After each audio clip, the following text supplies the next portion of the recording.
my name is Connor Gilbert, Digital Marketing Manager at UO. Welcome to this podcast produced by the University of Olivet. This show is designed to complement the Winter 2025 Shipherd's Record Magazine and President's Annual Report. Today, I have the awesome opportunity of speaking with Anna Davis, veterinarian and alumna of the University of Olivet. If you haven't already, go ahead and check out her article in Shipherd's Record. Anna, it's great to talk to you today. Can we start with you telling us a little bit about yourself? Sure. So I am fairly local. So I grew up actually in Charlotte, Michigan, graduated high school there, and then came right down here to, at the time, Olivet College, now University of Olivet, and then went on to do vet school up at Michigan State University and settled back in Charlotte to practice as a large animal veterinarian. Awesome. So we kind of already alluded to it a little bit already, but can you tell us what your journey was like becoming a veterinarian? Yeah, so a lot of times if you talk with veterinarians, you'll find that they say that they have always known they wanted to do it. And if you find that box of old, like, middle school and elementary school essays and weird things that parents keep, apparently somewhere in there my parents did have evidence that I said I wanted to be a vet, but I kind of forgot about it along the way. And I really forgot about it until I was here at Olivet and really found that it was a good marriage for my interest and passion with working with horses and then science and education.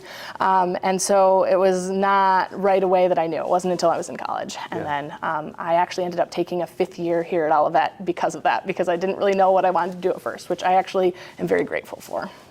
So you kind of alluded to it, but what role did the University of Olivet play in sparking this interest in you? Yeah, so very much. So like I said, I had the background of, I worked with horses, I worked at a hunter jumper barn. I usually say that I worked a lot more than I ever rode, but that was kind of where my passion for horses sort of really took off. And then I was coming into Olivet, actually signed up as a business major, which I still enjoy business, but I realized during the ALT or like that orientation, like 3 days before classes actually started, I got there and I was like, not that the business people aren't who I want to hang out with, but I kept like finding science people like, oh, you're really cool, and like this is what I want to do. And so I actually switched right then and switched over into science. And so it was that and getting to know everyone.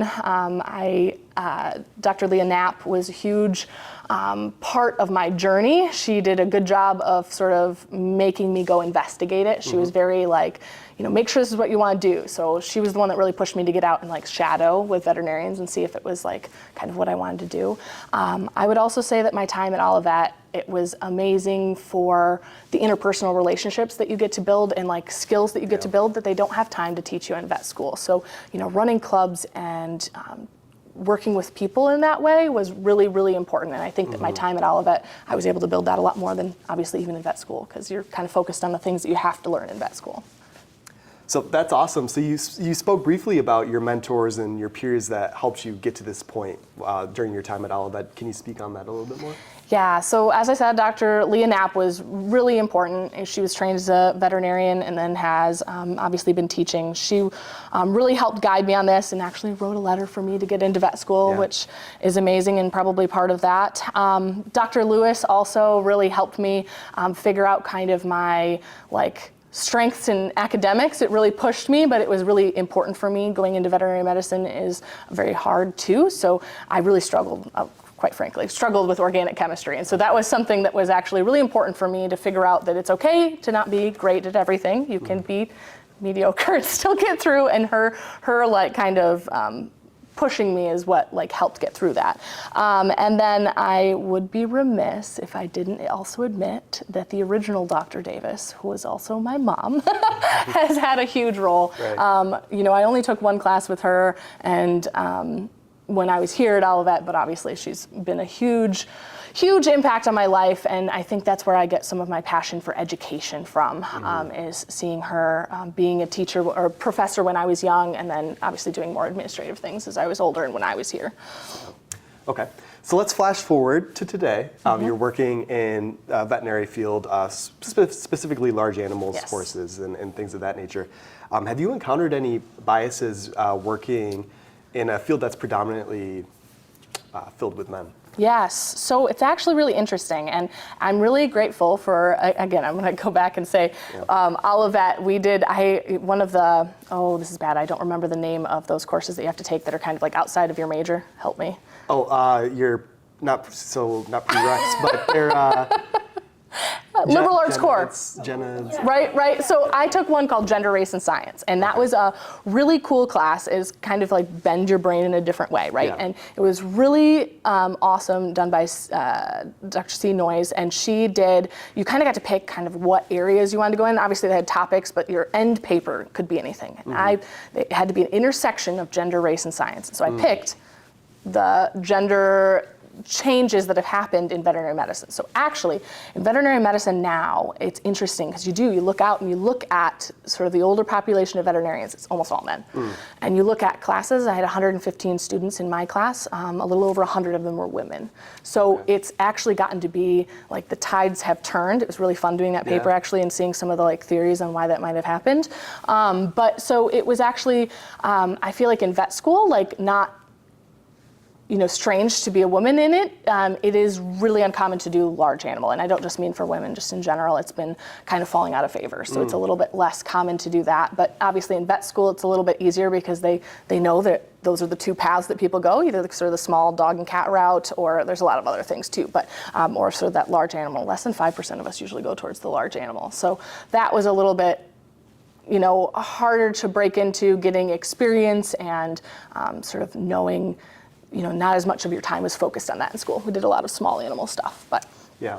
So from my perspective, a lot of people, I think, have a strong understanding of what it might be like to be a small animal vet because they see them on a day-to-day basis. A lot of people have pets, but what I'm really curious in is what does your day-to-day look like as a large animal veterinarian? Yeah, so I am fully ambulatory. So there's lots of different things. You can have a hospital setting or whatnot, but that's not the case for me. So all of my patients are seen on the farm. So I usually get in to work at between 7:30, and if I have any billing to finish up or medical records to finish up, I'll do that while the office is nice and quiet. And then as everyone else starts rolling in, we kind of like talk about cases or if we need to move appointments and things. When it becomes an acceptable hour to start calling people, about 8 o'clock, I'll start doing client communication, going over blood work that I received overnight, talking to clients to find out how the patients are doing, things like that. And then usually I start off on appointments by 8:30 or 8:30 to 9 usually. But it's totally dependent on the drive time. So like some of my clients are 5 minutes away and some of them are 45 minutes away. And so that sort of depends. And then as far as appointments, like I can, see a wide variety. Part of the reason I love this job is the variety that I get to see. And so I might go to one barn and be there all day doing things for a multitude of animals, or I might go to 6 or 7 calls that are, more individual. And then I always try to end up back at the office hopefully sometime around 5 o'clock, and be able to restock and prep for the next day so that I have everything with me, because you do have to have all your supplies and everything and equipment on the truck ready for you. So. Amazing. So I don't know if it's been mentioned yet, but you are a partner at your practice, correct? Yes, I am. Cool. I won't say that it was in my 3-year plan or like my 5 to 10-year plan, but the opportunity presented itself back in 2023. That's awesome. Yes. So I'm really curious. What's it like balancing owning a business and also working in the science field? How do you manage that? So I am extremely lucky. So there are 3 of us that are partners, and so we share kind of the load a little bit that way. The biggest thing too is we have one veterinarian who has retired from clinical medicine, and so his interest is that business side still. So he does a lot of that for us, and I'm very thankful for that because it is very hard. 2 completely different jobs that you can't do at the same time. Absolutely. And so for me, when I do have certain jobs or things that are associated with more of the business and management aspect, I try to schedule it into my day. So like I'll come in a little bit earlier and I'll dedicate, that first little bit in the morning when I can't really call clients and things. I'll try to dedicate that to, like if I have tasks to do. And the other nice thing is because my schedule is so flexible, I can put things just right in my schedule. So if we have like meetings or I need to go chat with, equipment reps or something like that, you just put it in the schedule and it's just like having any other appointment. They know not to schedule anything, and so then I save that time. But really it just it is a little bit of a balance of trying to wait until it's like a little bit slower in the year and you have more time to fit things in. Otherwise just making time when you need to. Awesome. Yeah, so to transition here a little bit, it's easy to look at you now in your career and be so impressed, but flashback a couple years ago when you were still in school, were there any moments that you could speak on where you maybe felt a little challenged or insecure about Yes. how you were? So I will say that is something that's rampant in our profession is imposter syndrome. Sure. Just feeling like you're not ready or you're not good enough. I will say the first 6 months out of school were really hard just because you go from synthesizing all that information that you've been learning. I mean, the last 4 years in veterinary school and before when the undergraduate education as well, and you're synthesizing all that and now you're putting it into action. And that is hard. And I think I learned as much in those 6 months as I did in all of vet school, which is not to say that I didn't learn a lot in vet school. It's to say that I learned so much in those first 6 months. And so that is scary. And I would say that having the mentors that I had is like a huge part of how I got through that is just like, they tell you like, no, that's how everyone feels. Or yes, that's how that goes sometimes. Sometimes if everything you touch turned to gold, you'd be a famous veterinarian, right? Like sometimes things just don't always go the way that you want them to. And so that was probably like having that support there is like what helps get through that, especially. Absolutely. Now just to speak to the demands of working with large animals, is there any physical or emotional side effects that come with that? Oh my gosh, yes. So I will say a pretty unique set of physical things that come with my job. And that was actually one of the other big frustrations for me when I first got out of school. Mentally, like I knew how to do some things, but just because you know how to do them doesn't mean that you can physically be capable of doing them. Yeah. And that's really hard. Like the quintessential example is like doing dystocia, so difficulty birthing, especially cows, very large. And sometimes you're just, your arms are going numb, you're getting bruised, and you just wish you could go gadget your arms another 6 inches, but you can't. And so that's when you have to really kick in and like think about like what's your plan B? Like, okay, if it can't go out the back door, I guess you're making a side door and you're doing cesarean section or something, right? And so you're constantly thinking about that. But like there have definitely been some times where I'm like, okay, you guys, I've got like 10 more minutes of doing this really physically demanding thing, and if I can't get it, we're gonna have to change plans because I'm like physically just not able to do it. And so and you talk about imposter syndrome, you sit back and do that and you go, wow, I wonder if this other veterinarian would have been able to get it without having to revert to plan B, right? But you have to sit back and be comfortable with the fact that those people are very thankful that you're there right then to be able to help their animals. And so you just keep going and you get better, or you get better at making your plan B and C and D and just kind of figuring it out. Yeah. So to round out the questions, revolving around challenges and growth, did you feel that there were any challenges you faced specifically due to working in a male-dominated field? I know you said it's changing. So I don't know, I'll be honest, if my few challenges that I feel like I had were really related to gender or whether it was more age. Like I will say, like stepping in, falling behind someone, I have to always remind myself that my original mentor, like he had been doing it for as long as I was alive, right? So like he was very good. And so walking onto farms where he'd been the only one there for a decade or something, and they're kind of like, do you know what you're doing? Right. And so that's probably the only thing. And I will say, the biggest thing for me was just to remember, like, you don't have to have all the answers. You don't have to be overconfident and say that you know things you don't. That's a terrible idea. But exuding a certain amount of confidence and letting people know, like, I do know what I'm doing. That's why I'm here. Is important. You get through to people, and then every once in a while you get something that was a little needling, like not like a nice, oh well, how long have you been doing it? It's like, how long have you been doing it? And those are the ones where you just say, long enough. If it's not coming from a good place, you just kind of displace it. It doesn't have anything to do with my ability to get the job done right now, right? So just kind of, that's probably the biggest thing, was just kind of wheedling your way in and getting people, gaining their trust. Yeah, gotcha. Awesome. So I'm curious, what advice would you give to young women interested in STEM that maybe feel a little bit intimidated about pursuing that field? Yeah.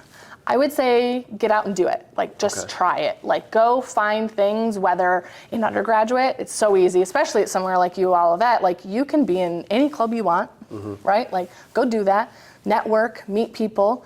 And if there's a specific area that you're interested in, try to meet people in that area. If it's a more male-dominated field, maybe you're not going to immediately run into another woman that's, in that profession, but eventually you will. Sure. And having that to look up to and be able to ask questions about, like, too, is very helpful. And so I think just, just do it, like, try it. Yeah. And it's okay to change your mind. Like, if it's not what you want, or you find out, you go down the path that's not, what you're interested in, then change your mind. It's okay. I was business, history, and then science. Yeah. So I'm curious, from your perspective, how do you think, maybe as a society or as an institution, how could we encourage more women to join this field? Yeah, so I don't know if this is the for sure answer, but it's my answer, is when you find a career that you're passionate about, I try to share back. So, like, I have, spoke at the high schools, like their ag classes. Yeah. I've gone and done talks with MSU's clubs and things like that. And I think just, again, like that visibility. Yeah. If people see that it's an option, there might be a lot of people who don't have exposure maybe to, like, if you didn't grow up with pets, maybe you don't even know what a veterinarian's job is, right? And so how would you think of that as being a career path? You wouldn't, unless you're exposed to it in some way. So I think that if anyone has a career that they're passionate about, giving back, just being, visible and talking about your career, I think that's important. Yeah, absolutely.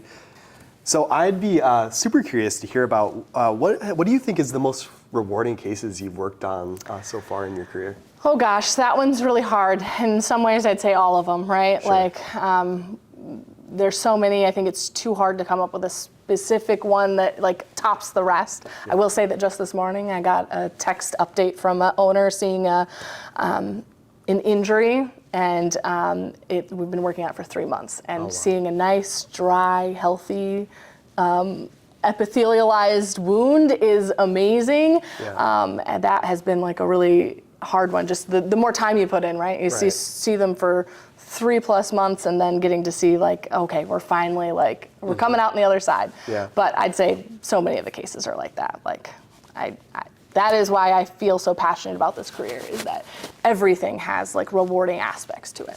Now that we're winding down the interview, I just want to ask you one last question before we let you go. What's one key takeaway for a young person that you want to tell them when they're pursuing their dreams in STEM? Just go for it. Get out and do it. Amazing. Well, thank you so much for sitting down with us today. This will conclude this episode. Be sure to read and listen to all of the other articles and podcasts in this great issue of Shipherd's Record. Anna, thank you so much. It's great to meet you and talk with you today. And to our audience, have a great day, and see you guys on the next one.